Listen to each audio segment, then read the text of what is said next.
In today's battle, let's compare the city of Philadelphia to the suburbs that surround the city so that you can see which one is best for you to live in. There are tons of similarities and differences between the two. Stick till the end and we'll go over some things that you need to know whether you move to the suburbs or the city to help you fit in just a little bit better here in this area. Hey there, I'm Corey Benhart and I'm a realtor here in the Philadelphia metro area. I specialize in helping people move to this great area and find your perfect Pennsylvania home. I would love to hear from you. All of my contact information is below, and let's get started with the first category, which is the population. The total population of Philadelphia is just over 1.5 million people compared to 2.7 million people that make up the 4 counties all across the Philadelphia suburbs. The major difference is the total area that these populations encompass. For example, the city encompasses 142 square miles compared to the suburbs, which has over 2,000 square miles made up of over 4 different counties. And there's such a major difference between the areas that these encompass because in the city they build up and in the suburbs they have tons and tons of land, so they build out. The true winner of this category really depends on personal preference because some people love the downtown city feel with tons of people surrounding them at all times, as opposed to some people would prefer to be a little more private and have their own space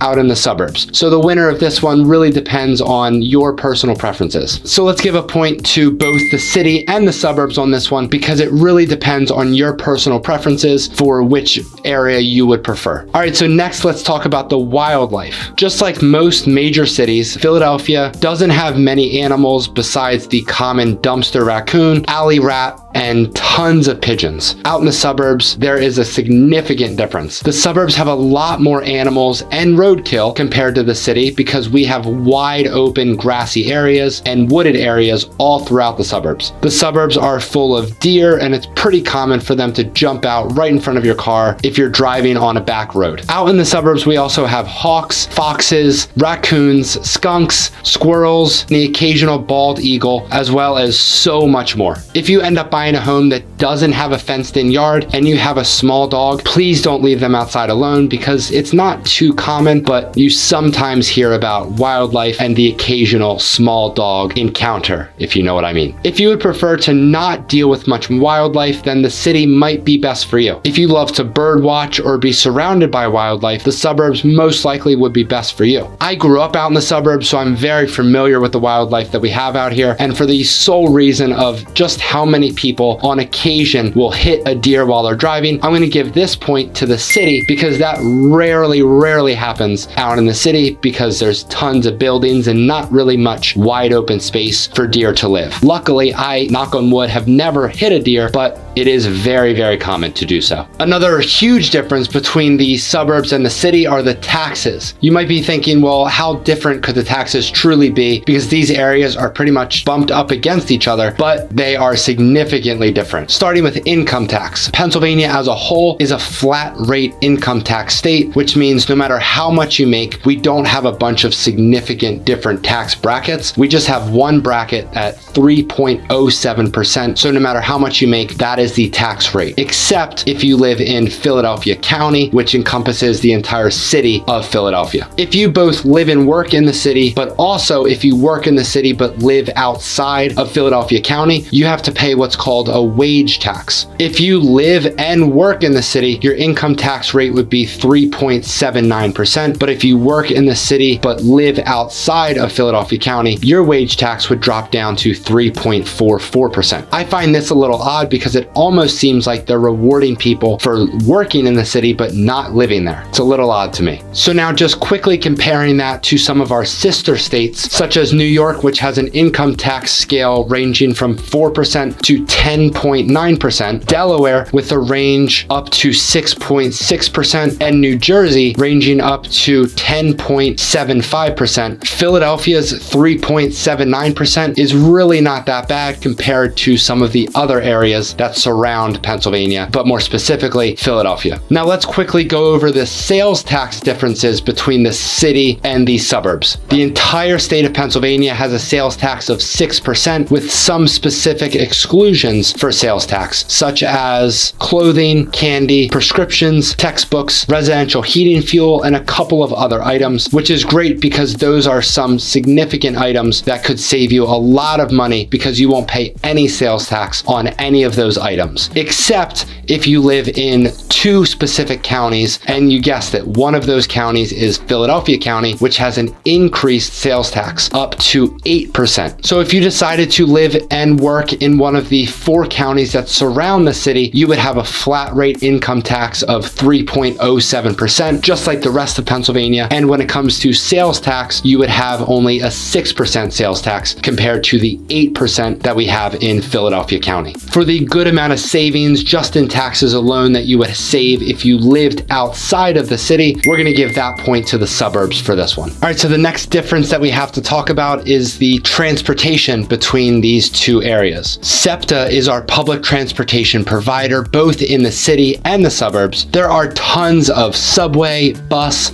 trolley, train, and Uber routes all throughout the city. Although there are a lot more options for transportation in the city also has a lot more traffic than the suburbs. So if you prefer public transportation, the city would be a great fit for you, but there's also a lot higher probability that you will be stuck in traffic each and every single day during your commute. For the high probability of getting stuck in traffic every single day, I'm going to give that point to the suburbs for this one. All right, so now let's get into one of my favorite differences between these 2 areas, and that's the different housing styles. Philadelphia has such a wide variety of different housing styles. In some parts of the city, there are historic row homes dating back over 100 years. There are high-rise condo buildings with every amenity that you could even imagine. There are freestanding single-family homes and tons of new construction. Philly is absolutely booming with new construction. The city announced that there were over 12,000 building permits approved just in 2021 alone. The huge demand for new housing is due to all of the influx of people into Philadelphia from both New York City and DC, because there is a significant price decrease in the cost of living compared to those 2 major cities. Real estate out in the suburbs also has tons of different housing options, but definitely a lot different than the housing options that we have in the city. Most homes in the suburbs are single-family homes, townhomes, condos, but not high-rise condos. The suburbs also offer tons of different homes with many, many acres of land, and sometimes even some farmhouses as well. Each and every town has its own pricing and its own cost of living to buy a home, but as a whole, it's typically more affordable the further out from the city that you go. It's key to make sure that you have a good realtor for when you move here, because he or she can help you find the perfect area for exactly what you're looking for in the ideal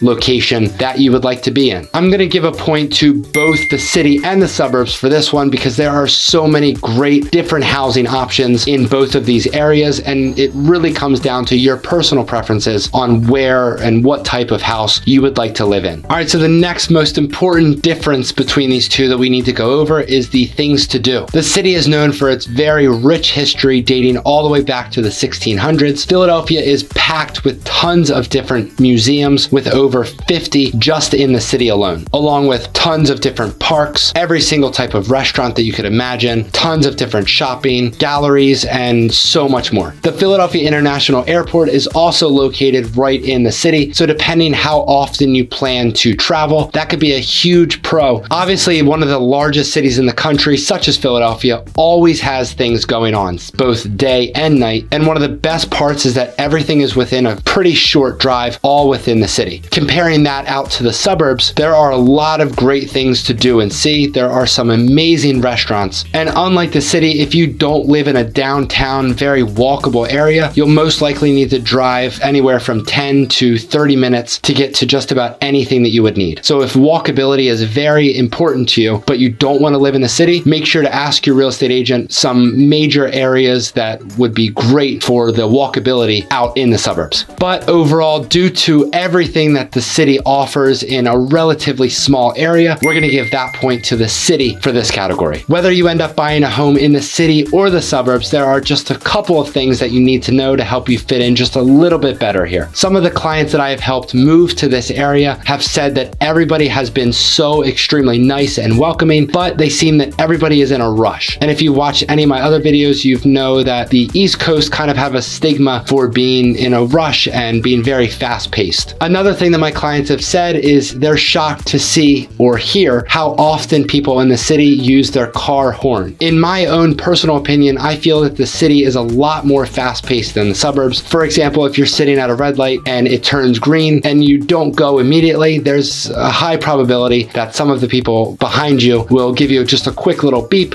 just to remind you that it turned green and that you need to go. Another thing that you should know is that the Philadelphia metro area have some of the most loyal sports fans in the entire country. So if you're moving from a state or an area that you're also very loyal and very diehard about your team, just don't be disrespectful and push it in people's faces, because that might not go over too well here in the Philadelphia metro area. Most importantly, if you don't currently live on the East Coast, you might not know that we take our food here very seriously. One example is the cheesesteaks in Philly. I've heard a lot of people say that they can tell when somebody isn't a local because they call a cheesesteak a Philly cheesesteak. So for example, when you go to order a cheesesteak, instead of the rest of the country when you might say, can I have a Philly cheesesteak, you just call it a cheesesteak here because the server is likely to say, well, you don't have to call it a Philly cheesesteak because you're in Philly. It's a very small and not overly important thing, but just something to know. So which one wins for you, the city or the suburbs? Either way, I would love to help you find your perfect Pennsylvania home. All of my contact information is below, but until then, I will see you over on the next video.